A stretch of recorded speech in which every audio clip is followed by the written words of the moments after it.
शुक्लांबरधरं विष्णुं शशिवर्णं चतुर्भुजं प्रसन्नवदनं ध्याये सर्वविघ्नोपशान्तये सदाशिवसमारम्भां शङ्कराचार्यमध्यमाम् अस्मदाचार्यपर्यन्तां वन्दे गुरुपरम्परां नारायणं नमस्कृत्य नरं चैव नरोत्तमं देवीं सरस्वतीं व्यासं ततो जयमुदीरयेत्।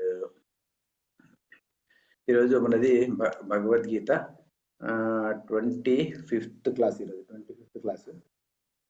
ఈరోజు మనము చాలా ఇంపార్టెంట్ శ్లోకం నుంచి మొదలు పెడతాం అనమాట. ఈరోజు అంటే అన్ని ఇంపార్టెంట్ శ్లోకాలే. అందులో భగవంతుడు అందువల్ల దీన్ని చాలా మంది శంకరాచార్యులతో మొదలుకొని అప్పటి నుంచి ఇప్పటి వరకు కూడాను మరి ఇదే ఇక భగవద్గీత ఈ రోజు నుంచి అంటే ఈ శ్లోకం నుంచి మొదలవుతుంది అని చెప్తారు.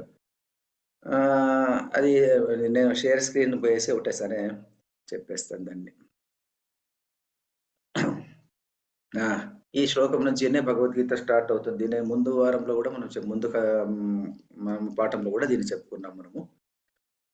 అశోచ్యారన్వశోచస్తం నుంచినే మొదలవుతుంది అని చెప్పేసి. కానీ కొంతమంది మాత్రం క్లైబ్యమాస్మగా మహా నుంచి స్టార్ట్ అవుతుంది అన్నటువంటి వాళ్ళు కొంతమంది కాదు ఇంకా ముందు నుంచి స్టార్ట్ అవుతుంది.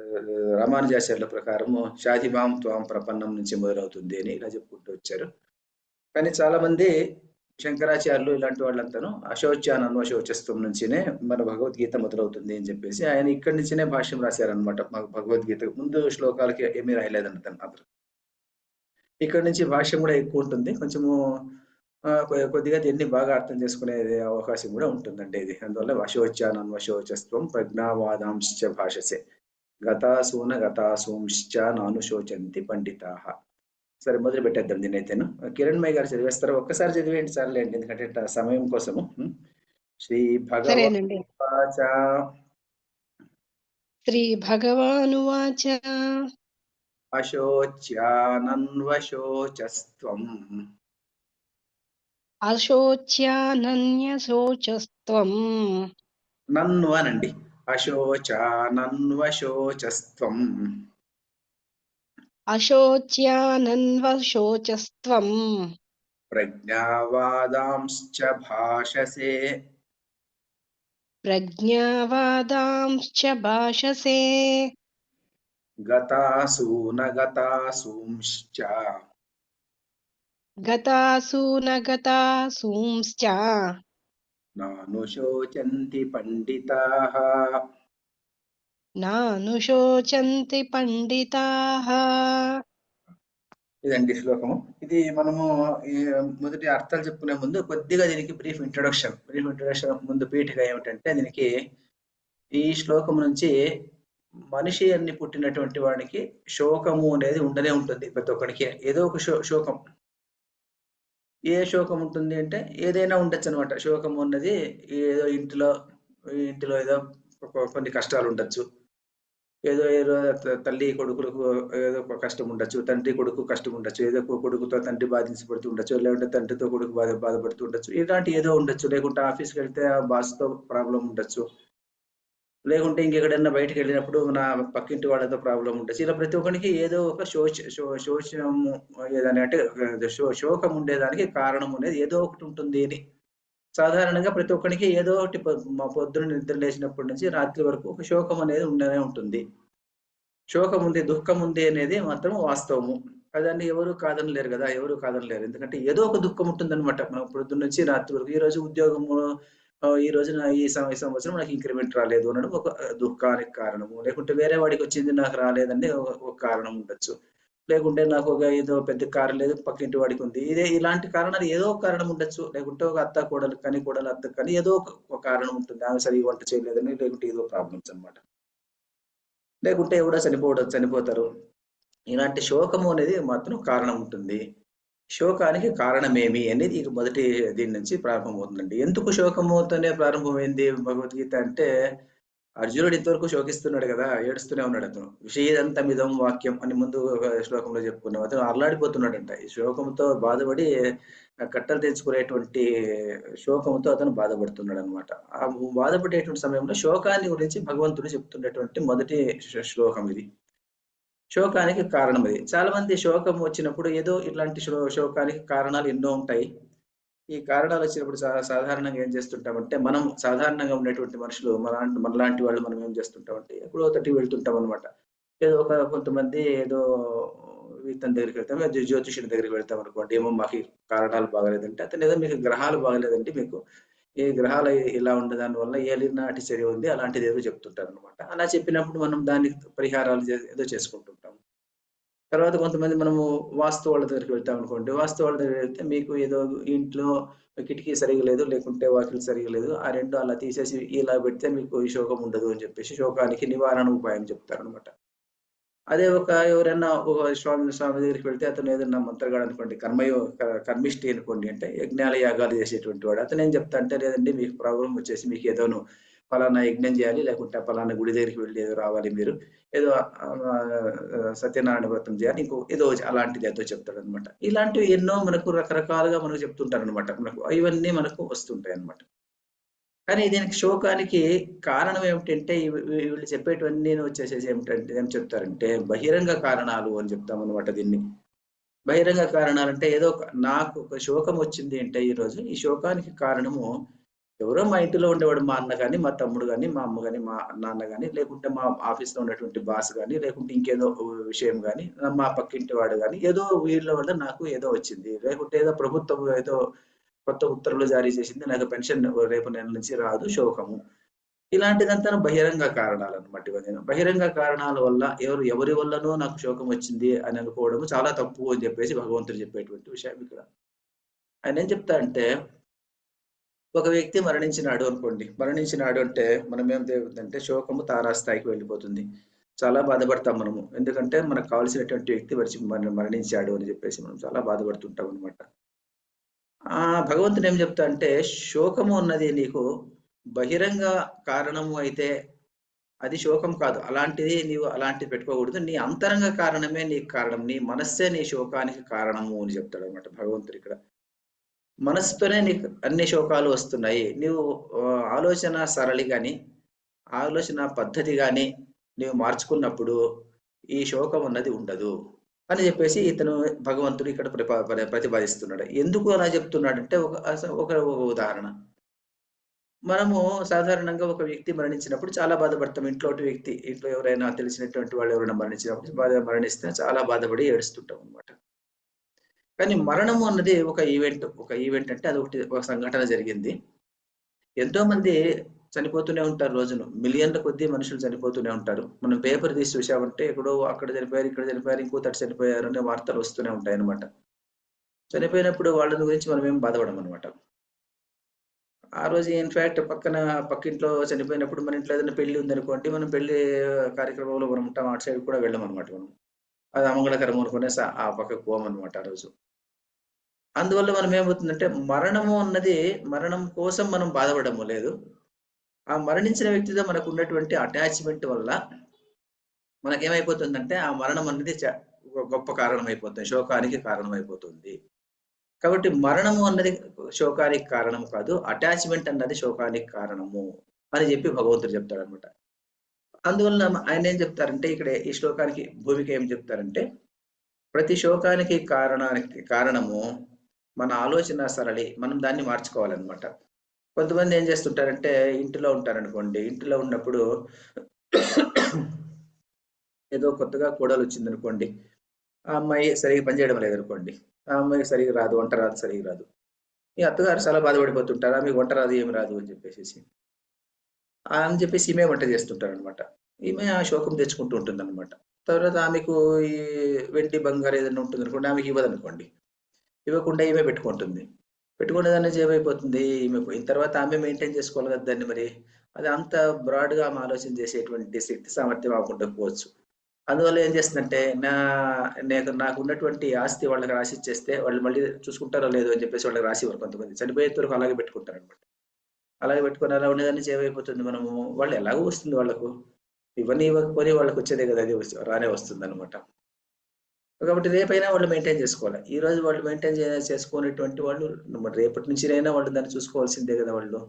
కాబట్టి దాన్ని ఎక్కడిదక్కడ వదిలిపెట్టేయాలనమాట. ఎక్కడికక్కడ వదిలిపెట్టేటువంటి బ్రాడ్ మైండెడ్ మనకు రాగలిగితే అప్పుడేమైపోతుందంటే, మన ఆలోచన సరళి అన్నది మారుతుంది. ఆలోచన సరళి మారినప్పుడు మరణించినప్పుడు అంత బాధపడుతుంటాం కదా, మరణించినప్పుడు ఎందుకు అంత బాధపడుతున్నప్పుడు అది మరణకరణమే ఇక్కడ చెప్తాడనమాట. గతాసు నగతాసుంచ నానుశోచంతి పండితాహ అంటాడు. చనిపోయిన వాళ్ళని కానీ బ్రతికి ఉన్నటువంటి వాళ్ళని గురించి పండితులు ఉన్నటువంటి వాళ్ళు ఆలోచించరు అని చెప్తారు అనమాట. ఎందుకు ఆలోచించరు అని చెప్తే అది ఒక ఈవెంట్ అనమాట. ఒక డెత్ అన్నది ఒక ఈవెంట్. పుట్టినవాడు కాబట్టి అతను మరణించాడు. చాలా మంది చెప్తుంటారు అనమాట, అతను మరణించాడు అంటే మా గురువు చెప్పేటుంటాడు అనమాట. మరణించాడు అతను అంటే మనం ఏమనుకుంటామంట అంటే, అయ్యో ఎందుకు మరణించాడు అని అడుగుతామంట డాక్టర్ గారిని. డాక్టర్ గారు చెప్తారు, ఆయన గుండె ఆగిపోయి మరణించాడు అని చెప్తాడు అతను. కానీ వేదాంతులు మహానుభావులు ఏం చెప్తారంటే, ఆయన గుండె ఆగిపోయి ఆయన మరణించలేదు, ఆయన మరణించాడు కాబట్టి గుండె ఆగిపోయింది అని చెప్తారనమాట. అంటే రెండిట్లోనూ చాలా భేదం ఉంటుందన్నమాట. గుండె ఆగిపోయి మరణించినాడు అంటే ఆ డాక్టర్ ఏం చెప్తున్నాడు, at the level of body, మన శరీరంలో ఉన్నటువంటి శరీరంలో గుండె ఉంది, ఆ గుండె ఎప్పుడు కొట్టుకుంటూ ఉంటుంది, ఆ గుండె నిలిచిపోయింది, అందువల్ల అతను చనిపోయాడు అని చెప్పేసి ఇతను చెప్తాడనమాట. ఎవరు? డాక్టర్. కానీ వేదాంతి ఏం చెప్తా అంటే అలా చెప్పడనమాట. అతను మరణించాడు. ఎందుకు మరణించాడు అతను అంటే, అతను ప్రాణశక్తి అన్నది నశించిపోయింది. ప్రాణశక్తి ఎప్పుడైతే వెళ్ళిపోయిందో, ప్రాణశక్తి వెళ్ళిపోయినప్పుడు ఆ గుండె ఆడకుండా నిలిచిపోయింది. గుండె అనేది జడ పదార్థము, తనకు తానుగా అది కొట్టుకోలేదు. అది కొట్టుకోవాలంటే గుండె అలా చలనం ఉండాలి అంటే దానికి కారణం, దానికి చైతన్య శక్తిని ఇచ్చేది వేరే చైతన్య శక్తి ఇస్తుంది, అదే ఆత్మ. కాబట్టి ఆత్మ అన్నది నిత్యమైనటువంటి పదార్థము, కానీ దేహం అన్నది నిత్యమైనటువంటిది కాదు. అందువల్ల ఏం చెప్తారంటే, మనకు ఎప్పుడైనా ఏదన్నా సాధారణంగా ఏదన్నా ఒక గ్యాంగ్రీన్ వచ్చింది అనుకోండి, ఏదన్నా వచ్చింది, చెయ్యి కత్తిరిస్తే గానీ మనకు మనం బతకము అని చెప్పినప్పుడు సరే చెయ్యి కత్తిరించే అంటాం అనమాట. ఆ చెయ్యి కత్తిరించేస్తారు. తర్వాత కాలుకు వస్తుంది, గ్యాంగ్రీన్ వస్తుంది అనుకోండి, కాలుకు కత్తిరిస్తే గానీ ఈ కాలును కోసేస్తే గానీ మనిషి బతకడు అంటాము. సరే కాలు కోసేయండి అంటాం అనమాట. మరి ఇంకోటి ఏదో పార్ట్ పోయింది, తీసేయండి పర్వాలేదు, నేను బతికితే చాలు ఉంటాం అనమాట. చివరికి నీ గుండె తీసేసి కొత్త గుండె పెట్టాలి అంటున్నా, తీసేయండి గుండె కూడా తీసే, నేను బతికితే చాలు ఉంటాం అనమాట అని అంటుంటాం అనమాట. అప్పుడు దీనికి అర్థం ఏమిటంటే, చెయ్యి నాది కాదు, గుండె నాది కాదు, కాలు నాది కాదు, అన్నీ నాది కాదు అన్నప్పుడు నీవు ఎవరు? ఎవరు అన్నది నీవు తెలుసుకోవాలా అని చెప్పేసి భగవంతుడు చెప్పాడు అనమాట. అందుకోసం ఇక్కడ ఎవరైనా మనిషి చనిపోయాడంటే దట్ ఈస్ అన్ ఈవెంట్. పుట్టాడు, చనిపోయాడు. ఎందుకు చనిపోయాడు అని అంటే డాక్టర్ అలా చెప్తే, మరి భగవంతుడు ఏం చెప్తాడంటే, గుండె ఆగిపోయే దాని నుంచి అతను చనిపోలేదు, మరణించాడు కాబట్టి అతను గుండె ఆగిపోయింది అని చెప్పడం గీతా శాస్త్రం అనమాట. అది చెప్తుంది అనమాట, అలా చెప్తుంది అనమాట. అందువల్ల ఈ శోకానికి కారణం దీనికి ఏమిటంటే, మనం ఆలోచన సరళి ఏముందంటే, మన ఆలోచన సరళి మనమంతా బాగా ఉండాలి, నేను బాగుండాలి, నేను 80 ఏళ్ళు 90 ఏళ్ళు బతకాలి, మా ఇంటిలో ఉండేటువంటి వాళ్ళంతా బాగుండాలి, నేను చావకూడదు, మా ఇంట్లో అటువంటి వాళ్ళు ఎవరు చావకూడదు, మనమంతా సుఖంగా, మేమంతా ఎప్పుడు సుఖంగా ఉండాలి. మరి అది కాదు, మరి అలా కుదరదనమాట. పుట్టినవాడు చావాల్సిందే కదా, పుట్టినవాడు ప్రతి ఒక్కడు చావాల్సిందే, మరి మరణించాల్సిందే. పుట్టాడు అంటే మరణించడం ఖచ్చితం అనమాట. దానికోసం నువ్వు ఎందుకు ఆలోచన చేస్తావు అని చెప్పడం భగవంతుని యొక్క ఉద్దేశం అనమాట. కాబట్టి నేను ఈ రూమ్ లో ఉంటాను, ఈ రూమ్ లో ఉన్నప్పుడు నేను బతికినాను, ఇంకొక రూమ్ లోకి వచ్చాను, నేను ఇంకొక రూమ్ లోకి వచ్చినప్పుడు అక్కడ పుట్టాను, ఈ రూమ్ లో చనిపోయాను, ఆ రూమ్ లో బతికాను అని అర్థం కాదు కదా. ఈ శరీరం కూడా అలాగే అనమాట. చైతన్య శక్తి అన్నది ఎప్పుడు నశించదు, ఆత్మ అన్నది ఎప్పుడు నశించదు, ఆ కాన్షియస్నెస్ అన్నది ఎప్పుడు నశించదు, కానీ కేవలం బాడీ మాత్రం నశిస్తూ ఉంటుంది.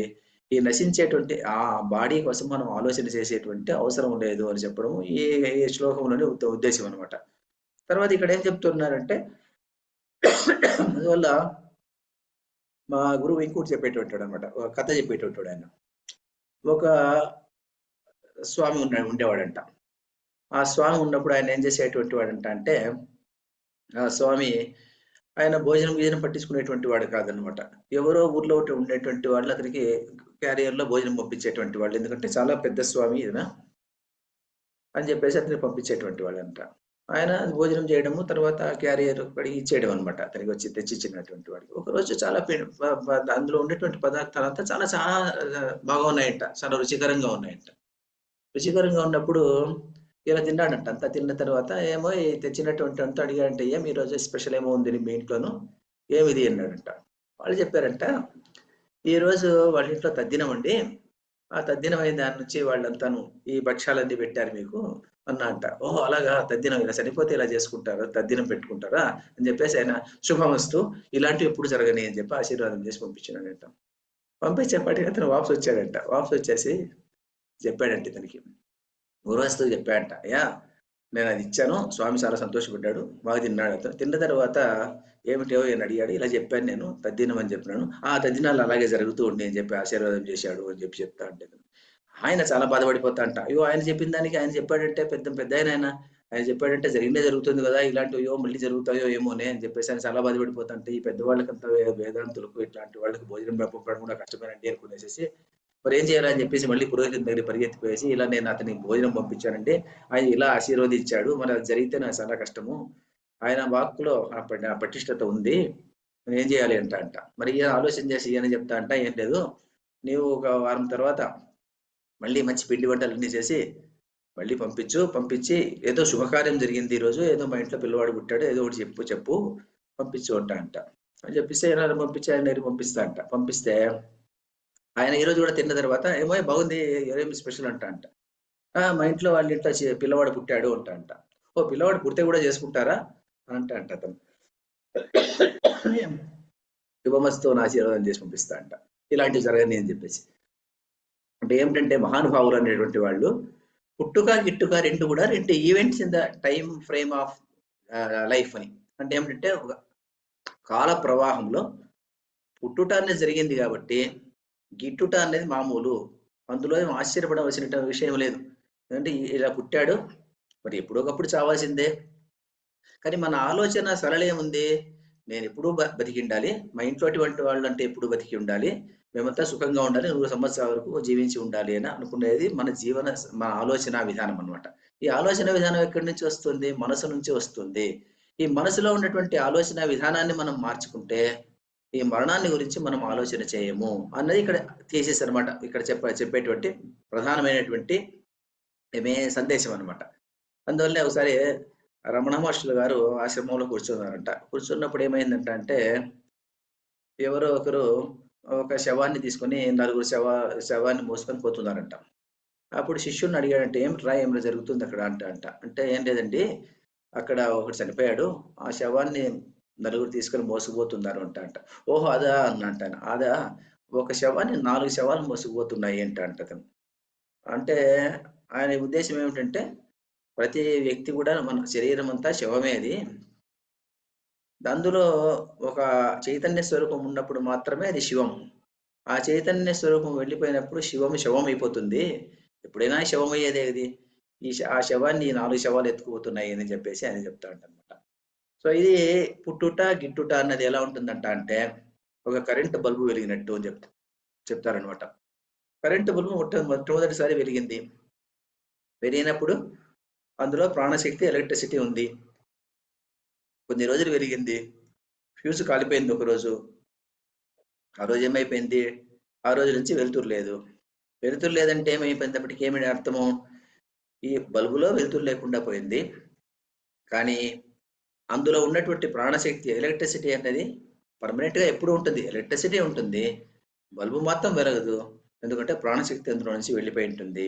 కాబట్టి మనలో నుంచి కూడా ప్రాణశక్తి అలా వెళ్ళిపోయినప్పుడు మనము కూడా పని చేయకుండా పోతాము. ఇది అందరికీ ఉండేటువంటి విషయమే.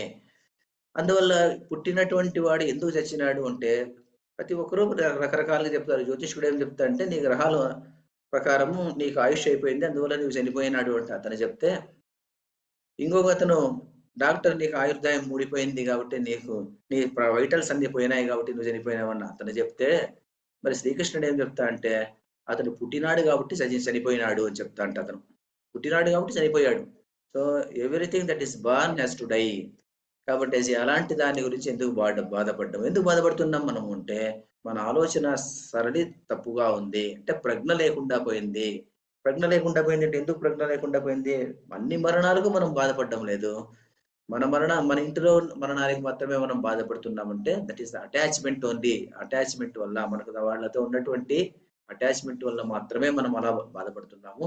కాబట్టి ఈ ధోరణిని మనం మార్చుకుంటే అంటే ఈ అటాచ్‌మెంట్ ఎలా మార్చుకోవాలి? ఈ దేహము కాబట్టి ఈ దేహం ఎప్పుడైనా పోయేటువంటిదే. కాబట్టి మనం ఎప్పుడున్నప్పటికి కూడా తామర బిందువు మీద నీటి తామరాకు మీద నీటి బిందు మాదిరిగా జీవితం గడుపు అని చెప్తారనమాట.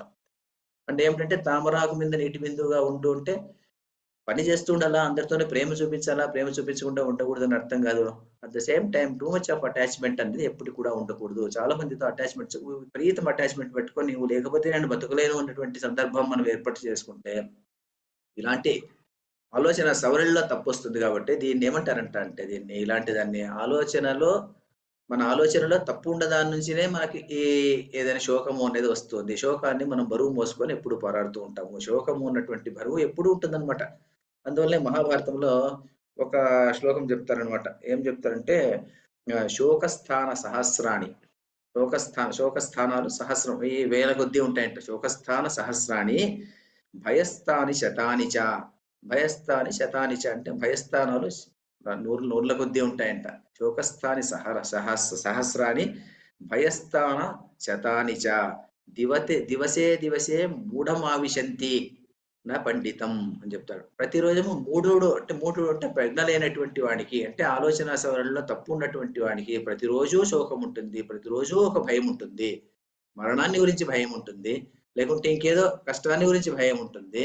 రోజు భయమే, అతను భయపడుతుంటాడు. తర్వాత ప్రతిదానికి ఆలోచన చేస్తుంటాడు.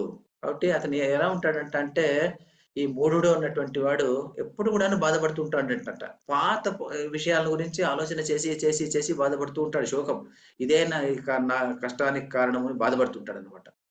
తర్వాత వచ్చేటువంటి విషయాన్ని గురించి భయపడుతుంటాడు అనమాట. ముందు ఏం జరుగుతుందో ఏమో అని చెప్పి భయపడుతుంటాడు అనమాట. కానీ వర్తమానం ఎలా ఉంటుంది అతనిది? వర్తమానం ఎప్పుడు కూడాను అది ఎప్పుడు కూడాను పాత గడిచిపోయినటువంటి కాలం యొక్క ప్రభావమే వర్తమాన కాలం మీద ఉంటుంది. వచ్చేటువంటి భవిష్యత్ కాలం కూడా వర్తమాన కాలం కింద ఉంటుంది.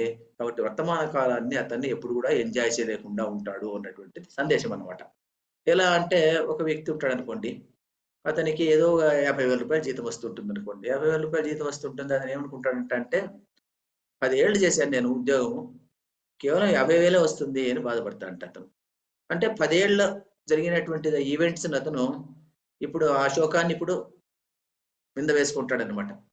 తర్వాత 50,000 వచ్చింది కదా! సరేలే అనుకుంటే మరి నాకు నెక్స్ట్ ప్రమోషన్ ఎప్పుడు వస్తుందో ఏమో, నాకు ఇంకో 60,000 ఎప్పుడు వస్తుందో ఏమో, 70,000 ఎప్పుడు వస్తుందో ఏమో అని చెప్పేసేసి మళ్ళీ భవిష్యత్తును గురించి ఆలోచన చేస్తుంటామంట. సో, భవిష్యత్తును గురించి అలా బాధపడుతుంటాము. భూతకాలాన్ని తలుచుకొని మళ్ళీ మళ్ళీ బాధపడుతుంటాము. లేని శోకాన్ని తెచ్చుకొని మళ్ళీ బాధపడుతుంటాము. సో, కాబట్టేసి మన శోకానికి కారణం ఏమిటంటే అజ్ఞానము శోకానికి కారణము. ప్రజ్ఞ లేకపోవడము శోకానికి కారణము అని చెప్పి భగవంతుడు దీనికి తీసుకొనొస్తాడనమాట. ఒక ఒక థియరీని తీసుకొనొస్తాడనమాట. అదే ఈ శ్లోకంలో ఉందనమాట. ఏం చెప్తాడు ఇతడు చూడండి ఇక్కడ దీంట్లో చూడండి. అశోచ్యాన్ అన్వశోచస్త్వం ప్రజ్ఞావాదాంశ భాషసే. ఇక్కడ ఏం చెప్తున్నా అంటే ప్రజ్ఞావాదాంశ భాషసే. నీవు ప్రజ్ఞావాదాలను పలుకుతున్నావు అంటున్నాడు అనమాట. ప్రజ్ఞావాద అన్నట్టు ప్రజ్ఞతో కూడినటువంటి మాటలు మాట్లాడుతున్నావు అంటే ఏమిటండి అర్థము? అంటే ఏమిటంటే మనం ఒక వ్యక్తితో అంటాం అనుకోండి, అరే ఏమరా అన్ని తెలిసేట్టు మాట్లాడుతున్నావు కదరా అంటే ఏమిటి అర్థము? నీకేం తెలియదు అని అర్థం. అన్ని తెలిసినట్టు మాట్లాడుతున్నావే నువ్వు, ఏం పెద్ద అధికారిలా మాట్లాడుతున్నావే నువ్వు అంటే నువ్వు అధికారి కాదు అని అర్థం అనమాట. నువ్వు పెద్ద అధికారిలా మాట్లాడుతున్నావే అంటే అధికారి కాదు, అలా మాట్లాడుతున్నావు. అన్ని తెలిసినట్టు మాట్లాడుతున్నావే అంటే నీకేం తెలియదు, అయినా అలా మాట్లాడుతున్నావు. ఇక్కడ ఇతను చెప్తున్నాడు, భగవంతుడు ఏం చెప్తున్నాడు అంటే ప్రజ్ఞావాదాంశ భాషసే. ప్రజ్ఞావాదములు ప్రజ్ఞతతో కూడినటువంటి మాటలు పలుకుతున్నావు నువ్వు. అయితే నీకు ఏమి అలా పలుకుతున్నావు కదరా అంటే నీకు ప్రజ్ఞ లేదు. ఒకటి. అర్జునుడికి ఈ శోకానికి కారణం ఏమిటంటే నీకు ప్రజ్ఞ లేదు. రెండోది ఏం చెప్తున్నాడంటే నానుశోచంతి పండితాహ. పండితులు ఉన్నటువంటి వాళ్ళు నా అనుశోచంతి. అనుశోచంతి అంటే బాధపడరు. అనుశోచంతి నా అనుశోచంతి అంటే శోకించరు. పండితులు శోకించరు. మరి నువ్వు శోకిస్తున్నావు కదా, కాబట్టి నీకు పాండిత్యం కూడా లేదు. నీకు పాండిత్యము లేదు, నీకు ప్రజ్ఞ లేదు అని చెప్తున్నాడు అనమాట. ఇక్కడ నీకు పాండిత్యము లేదు, ప్రజ్ఞ లేదు, అందువల్ల నీ శోకం వచ్చింది. ఏమిటి పాండిత్యం ఏమిటి, ప్రజ్ఞ ఏమిటి? పాండిత్యము ప్రజ్ఞ ఏమిటంటే పాండిత్యం అంటే ఒక విషయాన్ని గురించినటువంటి సమగ్రమైనటువంటి జ్ఞానము. ఇప్పుడు ఆత్మతత్వం భగవంతుడు మనం చెప్పుకున్నటువంటి విషయంలో ఏం చెప్పుకున్నాము, మనం ప్రతిదానికి మన దేహానికి ఆపాదించుకుంటాము. మనకు వచ్చినటువంటి ప్రతి కష్టానికి, దేహానికి వచ్చినటువంటి కష్టాన్నిటిని నాది నాది అనుకుంటాము. కానీ ఇంట్లో ఉన్నటువంటి ప్రతి సమస్యకు, ప్రతి ఔట్ సైడర్స్ ఎదుటి వ్యక్తే కారణం అని అనుకుంటాము. కానీ మనను మనం విశ్లేషించుకోము. మనం ఏమన్నా తప్పుగా ఉన్నామా? మన ఆలోచన ధోరణిలో ఏమన్నా తప్పుందా అని మనం ఎప్పుడు ఆలోచించుకోము. ఎప్పుడూ ఆ శోకానికి కారణం ఎదుటి వ్యక్తే అని మనం అనుకుంటుంటాము. ఈ ఆలోచన సరళి మనకు మారదనమాట. సో, అందువల్లే మనం ఇప్పుడు అర్జునుడు కూడా ఏమంటున్నాడు, నేను మరణించిన వాళ్ళ కోసం అతను బాధపడుతున్నాడు. మరణిస్తారో ఏమో అని బాధపడుతున్నాడు. ఉన్న వాళ్ళని గురించి కూడా బాధపడుతున్నాడు. కాబట్టి నీకు పండితులు అన్నటువంటి వాళ్ళు నాను శోచంతి. ఎవరికైనా దుఃఖం ఉంది అంటే వాడు పండితుడు కాదు అని అర్థమండి ఇక్కడ. ఎవరికైనా దుఃఖం ఉంది అంటే ఎవని హృదయాన్నైతే ఈ శోకం అన్నది స్పృశించకుండా ఉంటుందో వాడు మాత్రమే జ్ఞాని. మిగిలిన వాడంతా జ్ఞానికి రాదు. ఎవరికైనా దుఃఖం ఉంది అంటే ఆ దుఃఖానికి కారణం నీవే కారణము. అంతేగాని నేను అజ్ఞానమే కారణము. ప్రజ్ఞాపరాధము అంటామండి. నీ ప్రజ్ఞాపరాధం వల్ల నీకు ఇలా జరిగింది. ఈ ప్రజ్ఞాపరాధము అన్నది ఒక వేదాంతిక్ వర్డ్ ఇది. ఇది బాగా గుర్తుపెట్టుకోవాలన్నమాట. ప్రజ్ఞాపరాధము అంటే ఏమిటి? అంటే మన ఆలోచన సరళిలో అంటే రాంగ్ థింకింగ్ వల్ల మనకు ప్రతి ఒక్క శోకము వస్తుంది. అది రాంగ్ థింకింగ్ అంటే ఉన్నది ఒకటి, థింకింగ్ వేరేదనమాట. రాత్రి వెళ్తుంటాము. రాత్రి వెళ్ళేటువంటి సందర్భంలో ఒక తాడు చూస్తాము. తాడు చూసి చీకటిగా ఉన్నదప్పుడు అది పాము అనుకుంటామనమాట. ఆ పాము అనుకున్నది ఏమైపోయిందంటే అది భ్రాంతి అంతే. ఆ భ్రాంతి వల్ల మనకేమైపోతుందంటే తాడు పాము మాదిరిగా కనబడుతుందనమాట. కానీ మనకు మంచిగా కనిపించేటువంటి వాడికి ఎలా కనిపిస్తుంది? మహానుభావులకి ఏం కనిపిస్తుంది? తాడు తాడులాగా కనిపించొచ్చు. లేకుంటే తాడు ఒక మాల మాదిరిగా కనిపించొచ్చు. ఒక హారం మాదిరిగా కనిపించొచ్చు. కానీ మనకు అలా కనిపించదనమాట చాలా మందికి. మనకు ఆ తాడు మనకు పాము మాదిరిగానే కనిపిస్తుంది. ఎందుకంటే ఆలోచన సరళి అలా ఉంటుంది. కాబట్టి ఈ ఆలోచన సరళిలో మార్పు వచ్చినప్పుడు మహానుభావులుగా మనం గూడా ఉండగలుగుతాము. ఆలోచన సరళిలో మార్పు రావాలి. ఆలోచన సరళిలో వచ్చినప్పుడు ప్రతి కష్టముగా ఉన్నటువంటి పదార్థం కూడాను ఇష్టంగా కనిపించేటువంటి ఒక అనుకూలం ఉన్నటువంటిది మనకు కలుగుతుంది. కానీ మన ఆలోచన సరళి అలాగే ఉంటుందన్నమాట. ఒక తాడును చూసినప్పుడు పామునే అనుకుంటాం గానీ, అదొక మాల అని మనం అనుకోము. దేవునికేసేటువంటి ఒక దండ అని మనం ఎందుకు అనుకోకూడదు? మనం అనుకోలేమనమాట. ఎందుకంటే ఆలోచన సరళి అలాగే వచ్చుంటుంది. తర్వాత ఇంకోటేమిటంటే ఇంటిలో ఉన్నటువంటి ప్రతి విషయానికి కూడాను నేను లేకుండా పోతే ఈ పని జరగదు అన్నటువంటి ఒక భావన ఉంటుంది మనకు. చాలా మందికి ఆ భావన ఉంటుంది. ఆ భావన ఉన్నదాని నుంచి ఏమైపోతుంది మనము, నేను లేకపోతే ఈ పని జరగదు. నేనుండాలి. నేనుంటే సక్రమంగా జేస్తారు. నేను లేకుంటే వాళ్ళు సరిగ్గా చేయరు. మరి నువ్వు ఎన్ని రోజులుంటావు నీవు? కొద్ది రోజులుంటావు నువ్వు. నువ్వు వెళ్ళిన తర్వాత ఆ పని జరుగుతుందా లేదా? కదా! అది మనం ఆలోచన చేయాలన్నమాట. చాలామంది నేను ఆఫీసుల్లో చూస్తుంటామనమాట. ఆఫీసుల్లో చాలామంది ఏమంటుంటారంటే, నా వల్లనే ఆ పని జరుగుతుంది అంటారనమాట. నీవు లేకుండా పోయినా కూడా జరుగుతుందనమాట. మన ఇది భారతదేశానికి నెహ్రూ ఉన్నాడంట ప్రైమ్ మినిస్టర్‌గా ఉండేటువంటి వాడంట.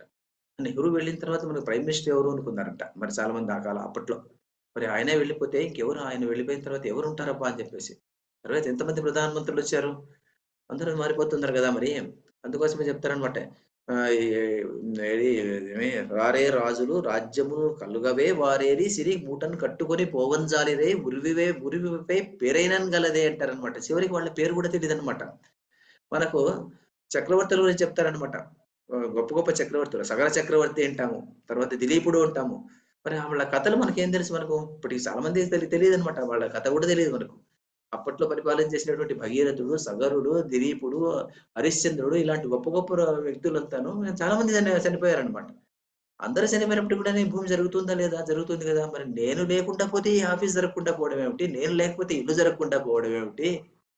కదా! మన ఆలోచన సరళిలో మనం తప్పు ఆలోచన సరళి చేస్తున్నాము. అందువల్ల దుఃఖాన్ని మూటగట్టుకుంటున్నాము అని చెప్పేసి చెప్పడం అన్నమాట. అందువల్ల భగవంతుడు ఏం చెప్తున్నాడంటే నానుశోచంతి పండితాహ. పండితుడు అన్నటువంటి వాడు. పండ అంటే ఏమిటంటే మనము నార్త్ ఇండియాకెళ్తే పండాలు, పండాలు అంటుంటామనమాట. పండాలు అంటే వాళ్ళు మనం మామూలుగా మనం పూరికెళ్తే పండాలు అంటాం పురోహితులను. అలాగే దేవస్థానాల్లో పూజారి అర్చకులంతా పండాలు, పండాలు అంటామనమాట. కాశీకెళ్తే కాశీలో కూడా అలాగే అంటుంటాం. ఎందుకంటే పాండిత్య జ్ఞానం ఉన్నటువంటి వాళ్ళు కాబట్టి పండితులు అని చెప్పేసి. పండితుడు అంటే సాధారణ అర్థం ఏమిటంటే ఒక విషయాన్ని బాగా సమగ్రంగా అవగాహన చేసుకున్నటువంటి వాడు పండితుడు. కానీ సమగ్రంగా అవగాహన చేసుకున్నటువంటి వాడు ప్రతి ఒక్కడికి ప్రజ్ఞ ఉండకపోవచ్చు. ప్రజ్ఞ అంటే ఏమిటంటే దాన్ని ఆకళింపు చేసుకున్నటువంటి వాడు. నీకు జ్ఞానం ఉంటుంది. భగవద్గీత జ్ఞానం మొత్తం ఉంటుంది. కానీ బయటకొచ్చేపాటికి చీటికి మాటికి కోపం చేసుకుంటుంటావు. నీకు ప్రజ్ఞ లేదు అని అర్థం. భగవద్గీత ఏం చెప్తుందంటే కోపం ఉన్నది అన్నిటికీ కారణము. ప్రతిదానికి ఏదైనా ఒక కష్టానికి కారణం ఏమిటంటే కామము, కోపం. కామ ఏష క్రోధ ఏషః అని చెప్తారనమాట. ఈ 2 మాత్రమే రజోగుణ సముద్భవః. రజోగుణము కారణము కార్యమయ్యేదానికి కారణం ఏమిటంటే కామము, క్రోధము. ఈ 2 ఉంటే అతను మనిషి కానే కాదు అని చెప్తున్నాడు. భగవద్గీత చెప్తుందనమాట.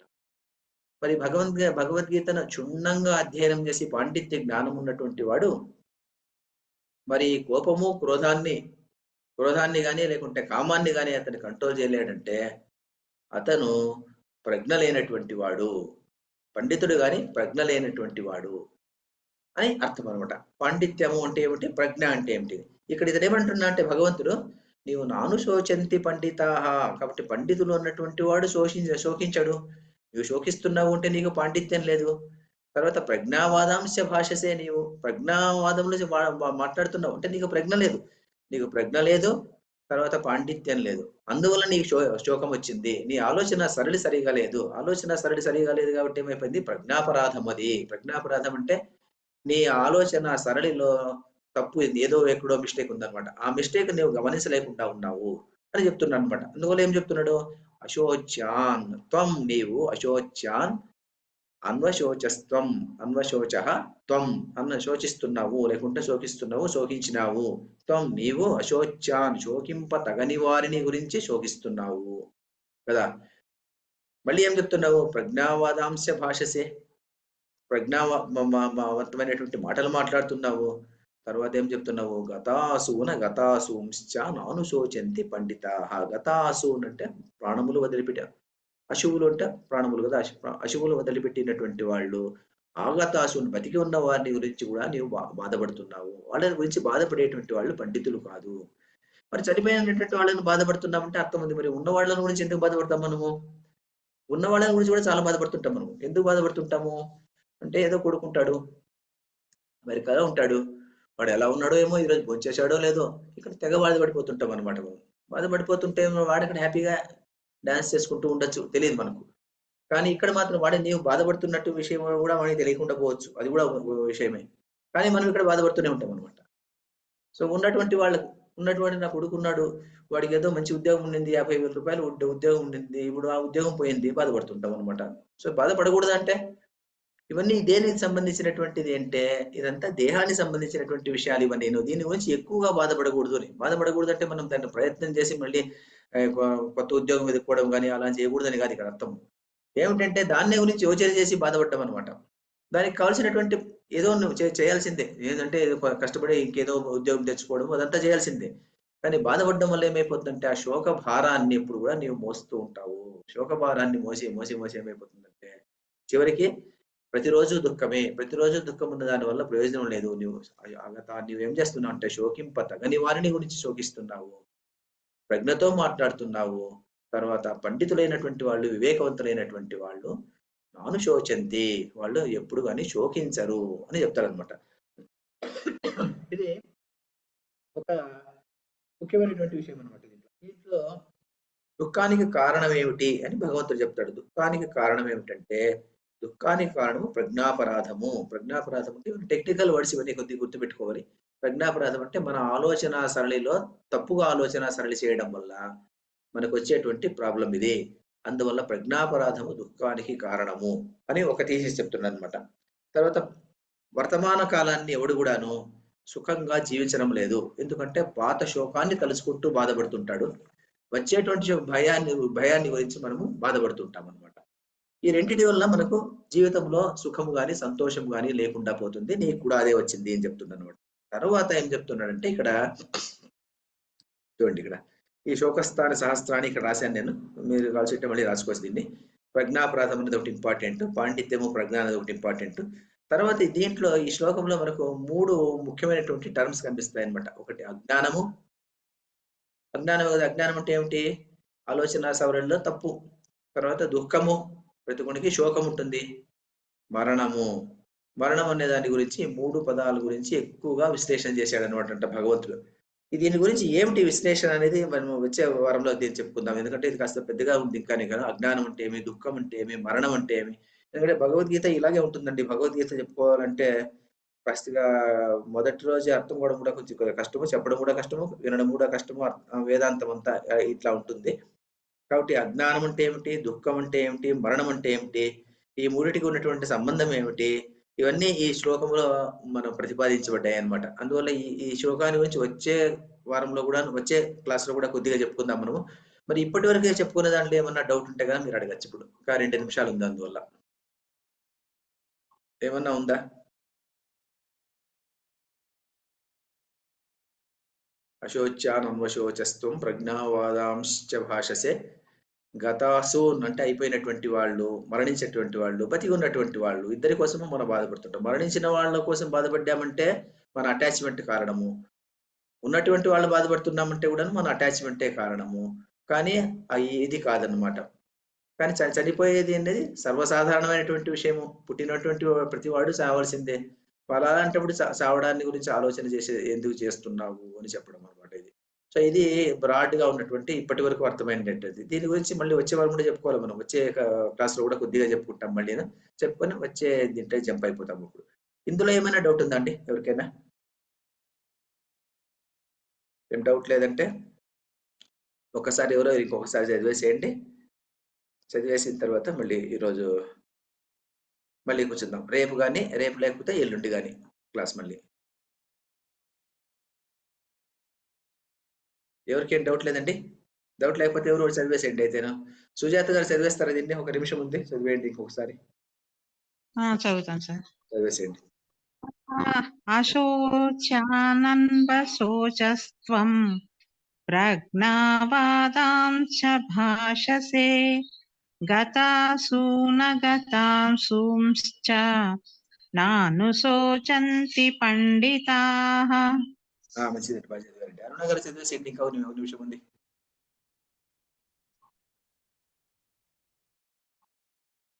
అరుణ గారు చదివేయండి. చదివేయండి. శ్రీ భగవానువాచ అశోచ్యానన్వశోచస్త్వం ప్రజ్ఞావాదాంశ భాషసే గతాసూనగతాసూంశ్చ నానుశోచంతి పండితాః. సరేనండి. వచ్చే వారం